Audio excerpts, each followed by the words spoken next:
Askalan. Silakan Askalan. Selamat malam Bang Askalan. Muslim Bang? Ya, Muslim. Oke, silakan Bang. Abang mau menyampaikan apa? Silakan Bang. Kenapa Bang sering bahas Muslim Bang? Karena banyak ustadz-ustadz kalian membahas agama Kristen. Contohnya misalnya Zakir Naik.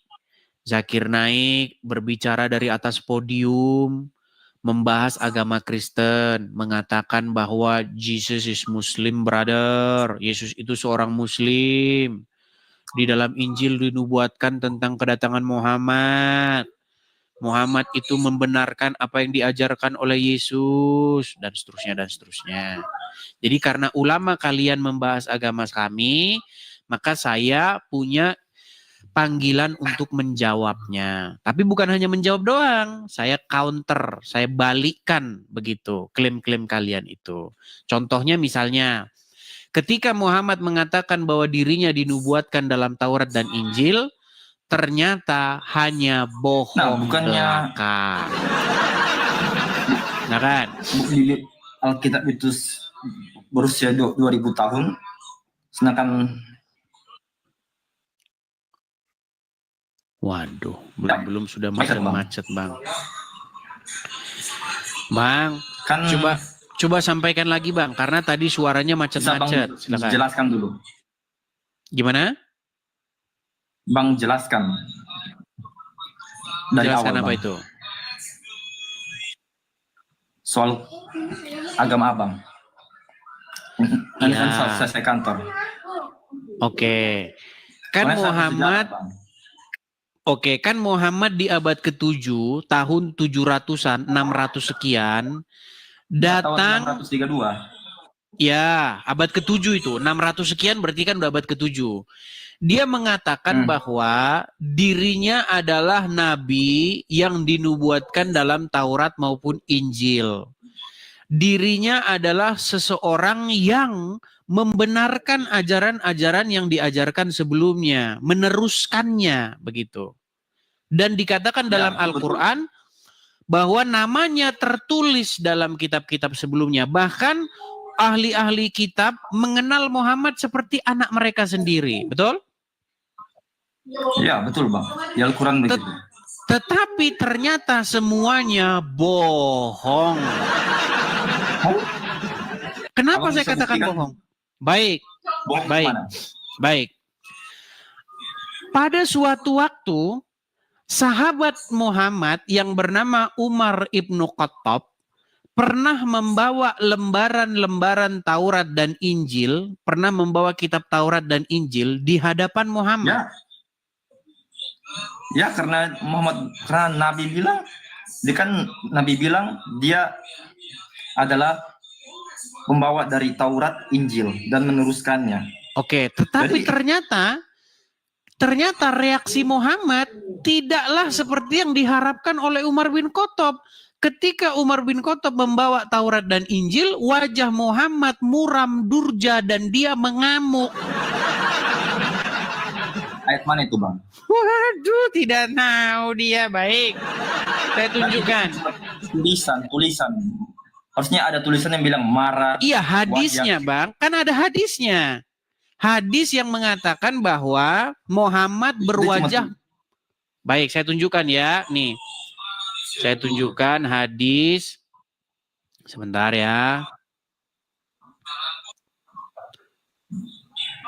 Bentar. Taurat. Saya akan balikkan kamera saya buktikan kepada Anda bahwa kisah bukankah itu ini sama, ada. Sama dengan Bible, sekitar abad pertama, 2000 tahun yang lalu. Maksudnya? Itu suara apa Bang? Coba dikecilkan dulu gimana Bang? Halo? Sudah. Bukan, itu suara apa itu yang di belakang itu? Seperti ada orang main game atau bagaimana sih itu? Oh, ada main game dia. Iya, coba Abang bisa nggak pindah dulu ke tempat yang lain begitu? Nih ya, saya balikkan kamera saya Bang ya, Sudah. saya tunjukkan sama Bang. Jadi Muhammad itu Bang, mohon maaf, mungkin bahasa saya terlalu kasar. Dia itu seorang penipu. Lu kok bisa Anda bilang gitu Bang, penipu? Anda lancang ya. Nih, saya buktikan. Nih. Jadi ada satu kisah, sebentar. Nih ya. Nih, kisah Nabi Shallallahu Alaihi Wasallam menegur Umar yang membawa Injil. Masa Injil membenarkan Muhammad tapi orang bawa Injil malah ditegur? Gimana sih? Ibarat kata gini. Ibarat itu berita, kata gini. Bang, ini ada ayatnya, itu berita Bang. Iya, ini Itu kan berita Bang dia. Muhammad kan kisah hidupnya kan diberitakan lewat hadis. Betul? Nih saya bacakan ya. Diriwayatkan bahwa suatu ketika Umar ibnu Khattab memegang lembaran dari kitab Injil yang dibawa oleh orang Yahudi. Umar tertarik dengan beberapa ajaran yang tertulis di dalamnya. Dan kemudian dia mulai membacanya. Ketika Rasulullah mengetahui hal ini, beliau segera menegur Umar dengan tegas. Dalam hadis yang diriwayatkan oleh Imam Ahmad dalam musnadnya, Rasulullah bersabda, apakah engkau ragu wahai Ibnu Khattab? Sungguh aku telah membawakan kepada kalian agama yang putih bersih. Seandainya Musa hidup di zaman ini, maka tidak ada pilihan baginya kecuali mengikuti aku. Tukang klaim. Saya balikin dulu. Kan dibilang meneruskan Bang, meneruskan. Baik, ya saya balikin Taurat, dulu. Saya balikin dulu. Injil. Oke, saya balikin dulu. Betul tidak bahwasanya Nabi Muhammad sendiri bilang dia meneruskan. Oke. Meneruskan. Betul tidak bahwasanya Injil membenarkan Muhammad? Injil datang sekitar 600 tahun sebelum Betul Al-Quran, tidak Bang. dia membenarkan Muhammad? Timeline-nya beda Bang, timeline-nya beda. Iya, ngerti saya Bang, ngerti. Timeline-nya beda. Injil sudah datang 600-700 tahun sebelum Bang. Muhammad datang. Benar tidak Injil itu membenarkan Muhammad, mengkonfirmasi Muhammad? Benar Bang. Kalau benar, kenapa dia harus ngamuk-ngamuk sama Umar bin Khattab ketika Umar bin Khattab memegang Injil itu? Hai? Dia tidak bilang mengamuk, dia bilang agama dia meneruskan. Iya, dia menegur Bang, menegur, dia menyalahkan perbuatan Umar tersebut nih loh. Saya bacakan lagi. Aduh, sulit bener Muslim nyambung. Lihat nih ya, lihat nih. Perhatikan. Ketika Umar bin Khattab memegang lembaran Taurat dari Injil dari yang dibawa oleh orang Yahudi, Umar tertarik dengan beberapa ajaran yang tertulis di dalamnya. Kemudian dia mulai membacanya. Ketika Rasulullah mengetahui hal itu, apa respon dia? Respon dia apa? Menegur. Menegur. Kenapa Dia ditegur buku yang membenarkan Muhammad? Gimana sih? Buku yang membenarkan Muhammad seharusnya Muhammad malah berkata, wahai Umar, betul kan yang saya katakan bahwa kitab itu membenarkan saya? Itu yang seharusnya dilakukan oleh Muhammad. Ini malah ditegur gimana? Bilang saja takut ketahuan. Harusnya seandainya dulu ada lagu, Bang, seandainya dulu di situ ada Umar, ada Muhammad, ada saya, ada lagu, saya nyanyi begini. Oh, kamu ketahuan.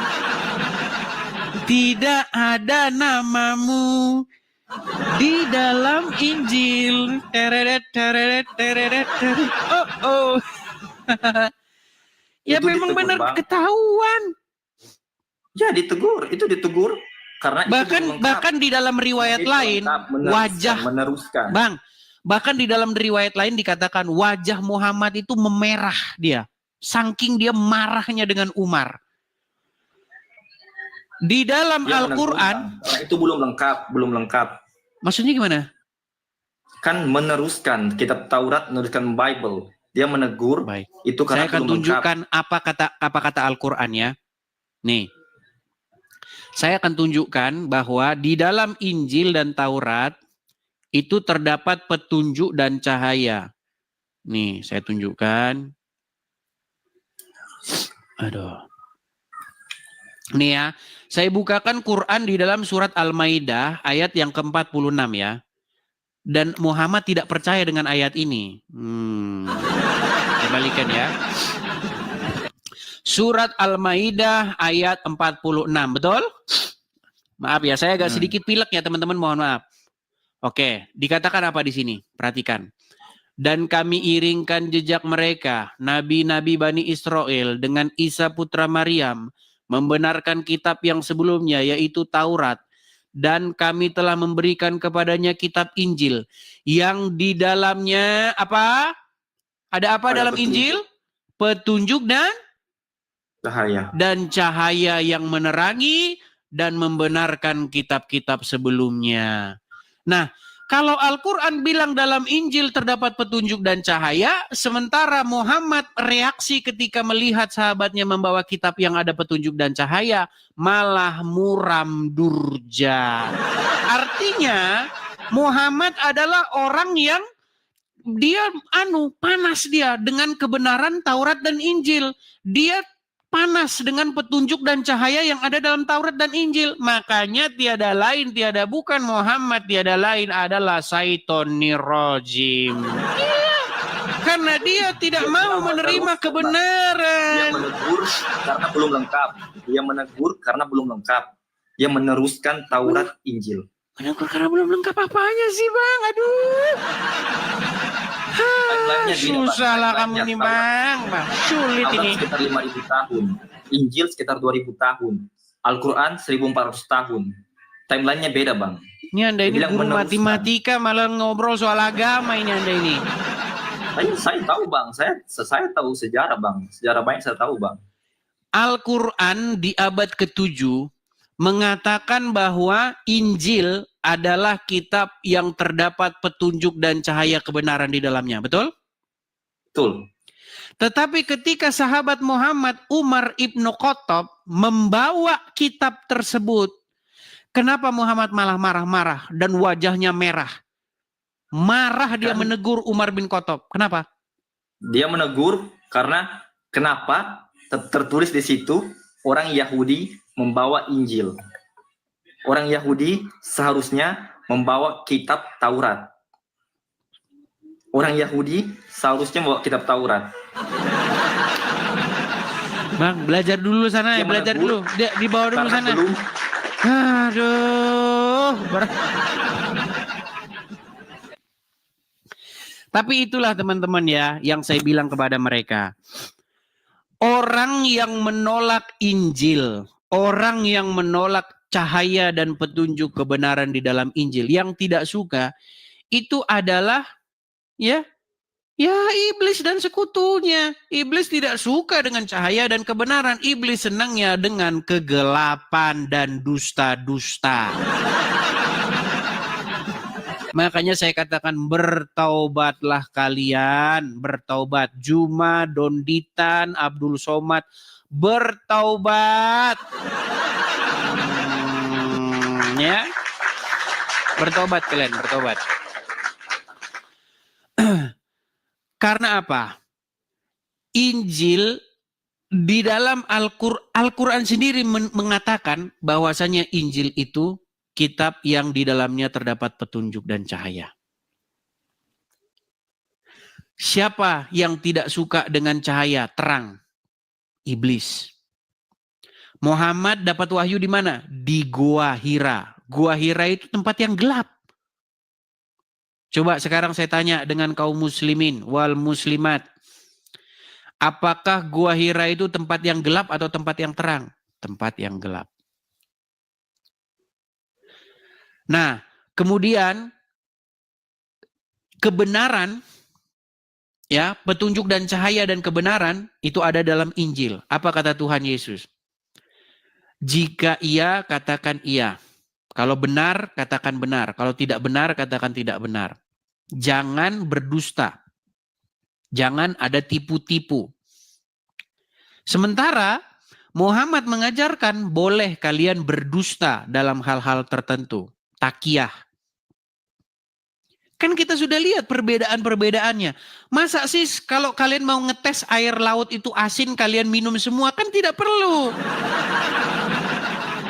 Untuk membuktikan air laut itu asin, ambil sampel. Ambil sampel sedikit, minum, oh ini asin. Simpulkan semua air laut asin, kan gitu. Masa mau saya buktikan semuanya? Diambil yang sederhana-sederhana saja, begitu.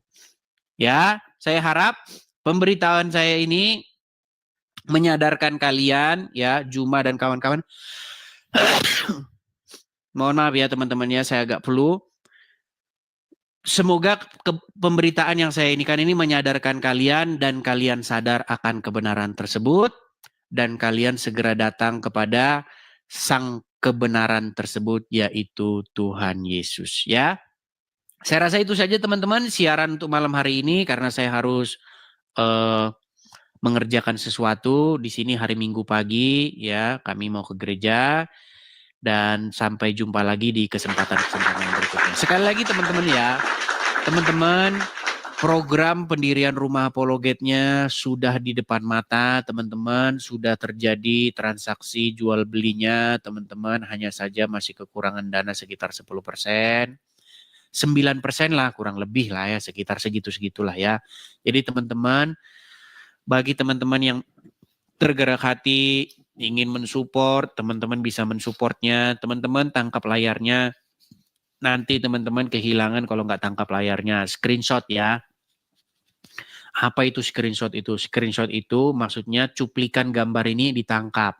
Kalau tidak ngerti, tanya anak begitu. Karena banyak juga yang nonton nih orang-orang tua, teman-teman, yang tidak tahu bagaimana cara menangkap layar. Ya, silakan teman-teman tangkap layar. Nanti teman-teman ada berkat berlebih, teman-teman bisa support di situ. Semoga teman-teman pembangunan rumah apologet ini atau pembelian rumah apologet ini ya teman-temannya berjalan lancar, sukses. Dan itu semua berkat dari dukungan dari teman-teman sekalian. Oke, saya rasa itu saja teman-teman. Kurang lebihnya mohon maaf. Tuhan Yesus memberkati kita semua. Shalom.